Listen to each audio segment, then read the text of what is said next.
Hey, what it do, y'all? It's your boy E2 Blue coming back at you again one time for the one time on this Thursday.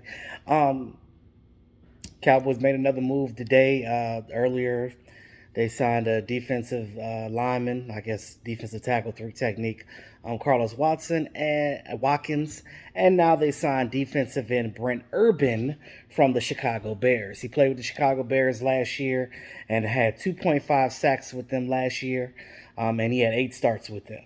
And he is 6'7", 300 pounds. That's a big boy.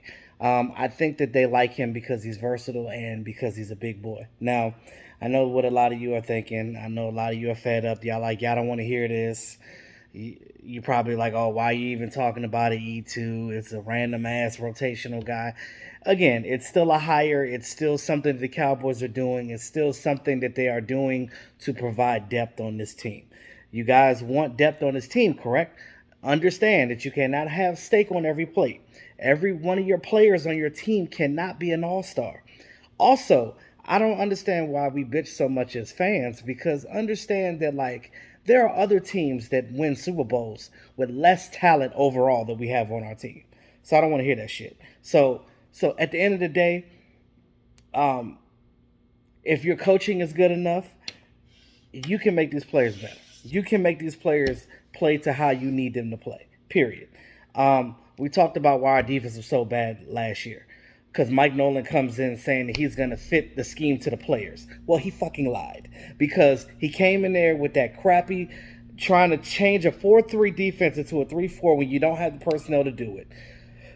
He said one thing, he wanted the players to learn something else, and then they just was like, this is crap. So players on this team that were new, like Don Terry Poe and Everson Griffin and things like that, they were looking at it like, I'm not adhering to this bullshit. So they just gave the fuck up, and they just was like, they just sat back and didn't try their hardest, and they were like, fuck it, we'll lose these games. Let them just run right up the middle on us. I don't give a damn because it's dumb. I'm not doing something that I don't do. So that's the thing. He should have never been hired. That was Mike McCarthy's fault. Now, um, this particular player, Brent Urban, you may heard of him. Most of you probably never have heard of him. He, like I said, he's a rotational player with the Bears last year. He started his career with the Ravens from 2014 to 2018. He was a rotational defensive end with the Ravens. He went to the Titans, and then he played for the Bears for a year. He started 27 of 70 career games, and he played 8 of those career starts last year with the Bears. He's versatile, like I said. He can play the edge and he can play the three tech whenever he needs to slide in on pass rush situations. So again, Dallas Cowboys were, I guess, in this situation, they were actually crossing their T's and dotting their I's. When I say that, when I say it backwards, that's when they fucking up. When I say it the right way, that means that they did something right. Now you look at that situation, it's okay. He's basically assigned for the rotation for them to have options to um, rush the passer better. This gives Dan Quinn a big guy to put in the mix that can um, eat up some of these blocks and stuff, and let Demarcus Lawrence and some of these other guys eat and get to the quarterback. So that's the reason why he's here. Again, depth for depth purposes, we need that. We need that because you lost some guys and you're going to need some depth there. So again, I know that we didn't get Patrick Peterson. I know that we didn't get splash guys, but again, I don't know why we bitching because we know the Cowboys don't do that. The last splash player we got in free agency was Brandon Carr, and people were still bitching and complaining because they was like, "Well, you paid him all that money." Well, what do you think free agency is, y'all? Understand that when you sign a player to a contract, sometimes it's gonna be an outrageous contract because it's free agency. You always overspend a free agency. That's the reason why the Cowboys bargain bin at this point. Now, some situations they shouldn't. You need some dynamic players on your defense. So I agree that they do need to Well, they needed to get some dynamic players on defense, but I guess they're just looking for the draft. Maybe they see some young guys in the draft they want to get and they want to develop and pay cheap. But in the long run, we know that the Joneses have really messed this organization up. We know that we have not won a Super Bowl since the mid '90s. We have barely made it to the playoffs. We haven't been to an NFC championship game since about that time as well. But look at it like this. People were complaining about paying Dak. Okay, but you need a quarterback. Period. You ain't doing shit without a quarterback. Your quarterback is first and foremost. You got your quarterback. Fine. Great. Next thing, this team has a great offense. I can put this team up against I could put this team's offense against any team in the league. But it's the defense that needs to work. We need to again, defensive tackle, uh, safety, and cornerback. We need those are the positions that we need. If you get a couple of guys like that, I think this team could compete. And it will automatically make this team much better. It's not like we're in a situation where we need to start all the way over or blow everything up and rebuild. No, we're pieces away because you look at what we can do on offense.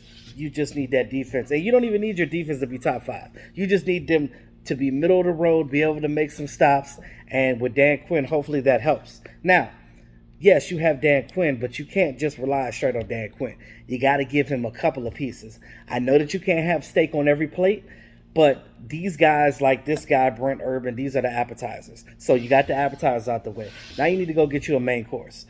There's still a couple of safeties and cornerbacks that's out there that is good enough, in my opinion, as veterans to be able to come in here and help this team along with you drafting a couple of young guys as well. We have, 10 draft picks. Make some trades, move some things around, and get the guys that you need, period. Real quick before I end this video, I do want to say that I understand the fan base's frustration with everything. I get it. I'm right there with you guys. I am. I'm here. But hear me out, though. This team's faults have really been the Joneses. They run this organization like it's a mom and pop organization. A lot of these high price free agents that we really want, a lot of them don't want to come to Dallas because Jerry Jones and the Joneses in general are still riding on the Nate Newton era, the Troy Aikman era, the Roger Staubach era. They're still riding on the 90s and the times that we're winning Super Bowls, 71, 77, 92, 93, and 95. We're still riding on those Super Bowl wins. But the problem is we're not that team anymore. This ain't the 90s. Things are totally different. Hell, there wasn't no salary cap back then. But now you have that, and you have to work around that. And to work around that, you have to make sure you put the pieces in the right place. Ever since we signed Brandon Carr to his first contract and Ken Hamlin, after that, they were not signing guys like that on defense. They don't value safety. They didn't value defensive tackle. They didn't value these positions at high picks because they're considered not sexy picks. The Joneses are a type of organization, knowing damn well we need to get a safety and a cornerback in the draft. They will probably go get Kyle Pitts in the first round if he's there, because they are a flashy organization. They're a flashy ownership, and that's what they want to do. They want to dangle it in your face like, look at my necklace, look at my chain, look at my brand new car, look at this tight end. That's how we got CeeDee Lamb last year. Now, I wasn't mad that we got CeeDee Lamb because we needed him, obviously, but and granted, I wouldn't be 100% angry if we got Kyle Pitts because he is a generational type of tight end. But at the same time, especially because we lost the Belldozer, Blake Bell went back to the Chiefs. But again, you can get some other tight ends later in the draft. But if they get Kyle Pitts, I'll be halfway mad because I feel like you could use that to get you Surtain or Chris or Farley or even Rashad Slater. You could get the offensive lineman. Either or. You need to get something that makes sense with this team that's going to net us in the future. But the fact that this organization is just living off of the Super Bowl years, you can no longer do that. You have to start a new regime and a new style that you're doing right now. We had years of bad coaching after Jimmy Johnson. Years of bad coaching.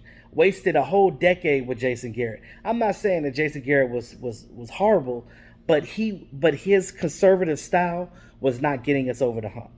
I can't even blame Tony Romo for everything because again, it comes down to coaching. They settled with mediocre coaching, and this is why you had a mediocre team. We've had talent for years that we wasted. Wait, I ain't got time to name all the talent that we have, but you know, if you're a fan, you know.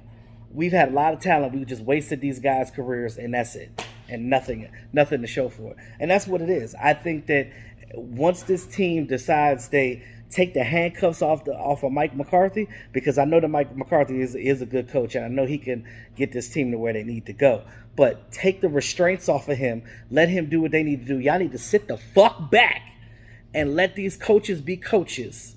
Him and Dan Quinn and John Fossil, let all three of these coaches do what they need to do to run this team and allow them to bring these players in that they need to in the right positions to get this Cowboys team back to where they need to go. And that is the recipe for success. And that's all I gotta say. And I'm off my soapbox. With that being said, it's your boy E2 Blue, always keeping it real. Peace.